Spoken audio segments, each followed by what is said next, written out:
I'm sure that the thought of consuming an energy drink or any other caffeinated beverage before a game or training session has crossed your mind at least once. I mean, this is normal if you take into consideration all the marketing that happens around these drinks, the pro players such as Jamie Vardy who swear by them, as well as your teammate who's chugging down a can of a popular energy drink every time you have a game. Are these drinks any good though? Is their consumption before physical activities overrated or underrated? Let's find out.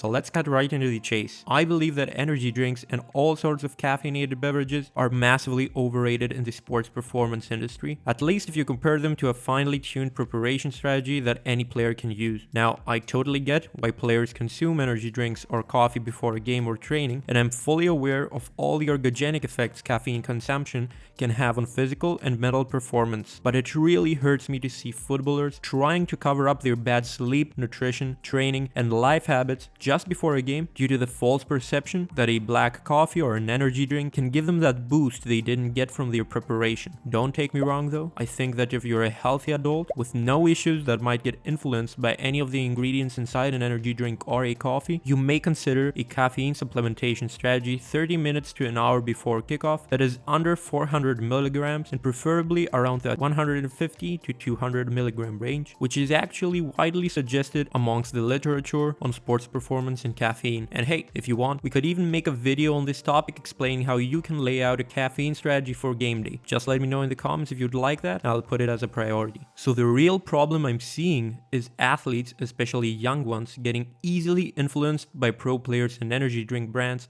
and getting trapped into the mindset that caffeine and energy drinks are a cure for all of their performance related issues. So no, not drinking coffee or energy drinks before your games isn't the reason you're underperforming in games and feeling sluggish. This leads many players down the wrong pathways, completely neglecting the fundamental pillars of preparation and health, aka sleep, nutrition, recovery, and proper training and life habits. In fact, it can even lead to caffeine overdose, which can be detrimental to their performance and their overall health, both in the micro and the macro. The main takeaway I want you to get from this video is that even a well-structured caffeine or energy drink strategy is only secondary to proper sleep, nutrition, and training, and cannot reproduce the positive effects these have on your performance if you totally neglect them. Think of it like this. We have three players. One player is totally neglecting the basic pillars of preparation and just consumes 150 to 200 milligrams of caffeine before games. The second player is taking care of his preparation leading up to a game,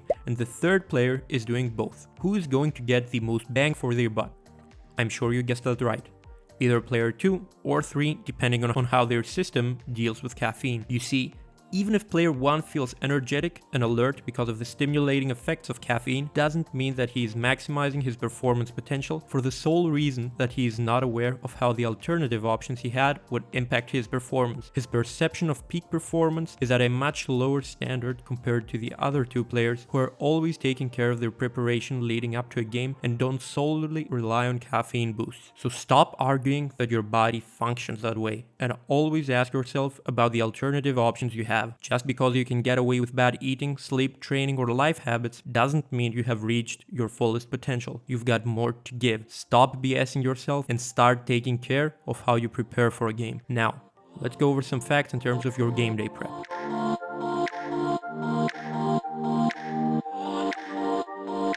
8 to 9 hours of quality sleeping time are absolutely essential and directly linked to increased awareness, focus, and physical performance. Aim for an uninterrupted sleeping pattern that will help you get into those deep sleeping stages much more frequently and for longer time periods. Also, avoid sleeping in for more than 10 hours. This might get you some counterproductive results, making you feel lethargic for the rest of the day. Lastly, your circadian rhythm plays a vital role in sleeping quality. Keep your sleep-wake up times almost identical each day to maximize the quality potential of your sleep.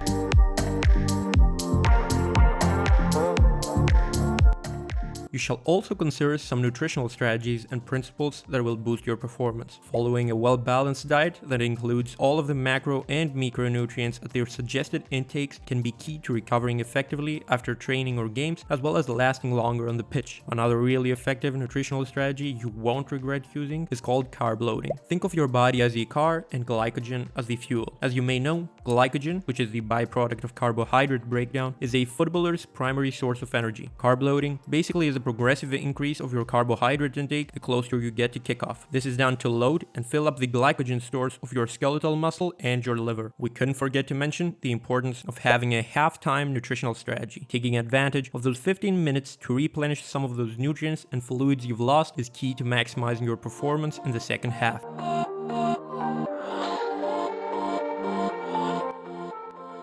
As far as training is concerned, you should make sure you're doing everything in your control to achieve peak performance on game day. The closer you get to kickoff, the more you need to taper off and peak your training intensity for match day. I want you to keep these points in mind. The closer you are to game day, the less the training volume and the higher the intensity of your actions need to become. In other words, we want to keep your sessions short and sharp. This will allow you to peak for your game and make sure that your body is loaded up with energy and your whole neuromuscular system is firing like a gun. At the same time, you also want to adopt a principle-based approach to training and use tools such as progressive overload to avoid overtraining and decrease game performance.